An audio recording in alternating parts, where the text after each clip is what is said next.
के नाम पत्र। प्रतिध्वनि, वह पिता बुद्धिमान है जो अपने बच्चे को जानता है। William Shakespeare. नैनी जेल, 26 अक्टूबर। प्रिय इंदु, जन्मदिन पर तुम्हें कई उपहार मिलते रहे हैं, शुभकामनाएं भी मिल रही हैं, पर मैं इस जेल में बैठा तुम्हें क्या उपहार भेज सकता हूँ? हाँ, मेरी शुभकामनाएं सदा तुम्हारे साथ रहेंगी। क्या तुम्हें याद है कि जॉन ऑफ आर्क की कहानी तुम्हें कितनी अच्छी लगी थी? तुम स्वयं भी तो उसी की तरह बनना चाहती थी, पर साधारण पुरुष, स्त्रियां इतने साहसी नहीं होते। वह प्रतिदिन के कामों, बाल बच्चों तथा घर की चिंताओं में ही फंसे रहते हैं। परंतु एक समय ऐसा आ जाता है कि किसी महान उद्देश्य की पूर्ति के लिए सभी लोगों में असीम उत्साह भर जाता है। साधारण पुरुष वीर बन जाते हैं और स्त्रियां वीरांगनाएं। आजकल हमारे भारत के इतिहास का निर्माण हो रहा है। बापूजी ने भारतवासियों के दुखों को दूर करने के लिए आंदोलन छेड़ा है। मैं और तुम बहुत ही भाग्यशाली हैं कि यह आंदोलन हमारी आंखों के सामने हो रहा है और हम भी इसमें कुछ भाग ले रहे हैं। एक महान उद्देश्य हमारे सामने है।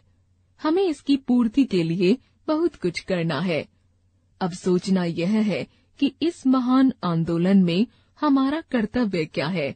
इसमें हमें इतना अवश्य स्मरण रखना चाहिए कि उससे हमारे देश को हानि न पहुंचे। कई बार हम संदेह में भी पड़ जाते हैं कि हम क्या करें, क्या न करें। यह निश्चय करना कोई सरल कार्य नहीं है।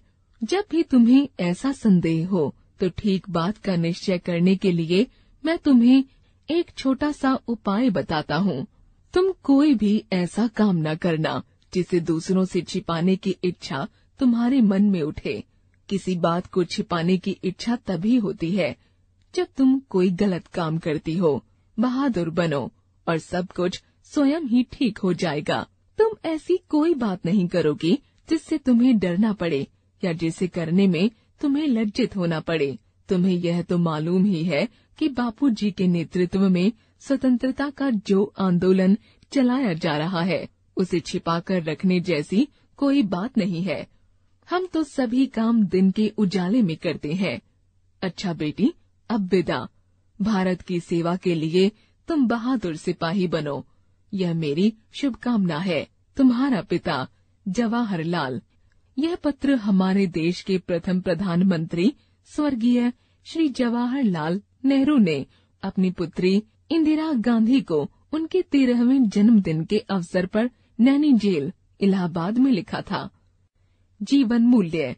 हमें ऐसा कोई कार्य नहीं करना चाहिए जिससे हमें डरना पड़े या लज्जित होना पड़े। जीवन कौशल। क्या इंदिरापुरम यही है? नहीं, आप गलत जगह आ गए हैं। मुझे यह पता ढूंढने में बहुत मुश्किल हो रही है। मुझे यह पता मालूम है। आइए, मैं आपकी मदद करता हूँ।